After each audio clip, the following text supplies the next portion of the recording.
Hello everyone, we are Group 5 and this is a short video. We're going to talk about the Wars of the Roses, a series of civil wars that were of huge importance in England during the 15th century.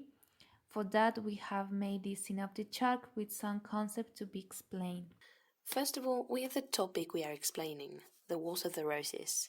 As we have just said, these were some civil wars between two important houses that were direct descendants of King Edward III from the House of Plantagenet. These two were the Yorkists and the Lancastrians.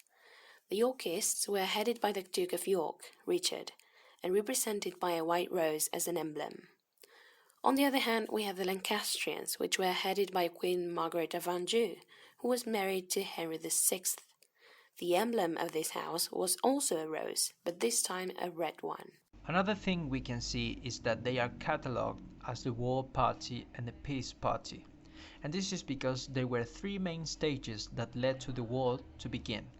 The first one being a quarrel as regards a disagreement over policy towards the famous Hundred Years' War, discussing whether it should be continued or finished. The Yorkists wanted it to be continued, while the Lancastrians did not. That is why they are given this War and Peace Parties classification. As for the second stage, we have an insane king who is not able to move or even to feed himself, thus a king who cannot reign properly. This led to his wife, Queen Margaret, to replace him, but there is someone else who proposes himself to take control of the government too.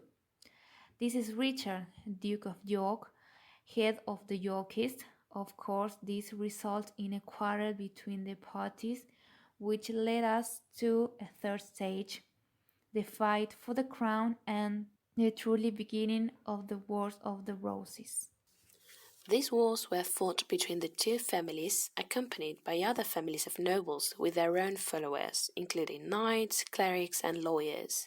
They were all conscious that it was a matter of losing all or winning all, as they were attached to their overlord, who was the head of the party they were fighting for. That is why there was very common the changing of sides by the time, in order to benefit themselves, joining the party that was winning. The truth is that their own interest was to defeat the opposing nobility, in a way that whenever an opposing noble was captured in a battle, he was killed instantly. This was tragic as regards the number of noble families, as from the total of 60 families, by the end of the wars it reduced to half the total. That is to say, 30 noble families left. Despite this, the mass of the people, in fact, remained neutral and indifferent. The town suffered little from these wars, and trade followed its usual course, mainly because they didn't care about the nobles. It was better for them if they kept on fighting among themselves, as long as they were not involved. Throughout the Wars of the Roses, there were also three main stages concerned with the wars themselves. Firstly, the battle at St. Albans in 1455, where the Lancastrians, supported by the Duke of Somerset, were demoralized and defeated by the Yorkists with the help of the Earl of Warwick. Also, the Duke of Somerset was killed in this battle. The second stage was a call in the Parliament made by the Queen, Margaret. The Yorkists were sentenced to death and their estates forfeiture. When the Duke of York and the Earl of Warwick came back, they gathered a considerable force and overthrew the Lancastrians. The Queen fled to Wales and led the King into the hands of the Duke. Edward, the Earl of March, took up the struggle and defeated the Lancastrians. Edward was acclaimed King Edward VI when he came into London, and this was the third stage of the Wars of the Roses.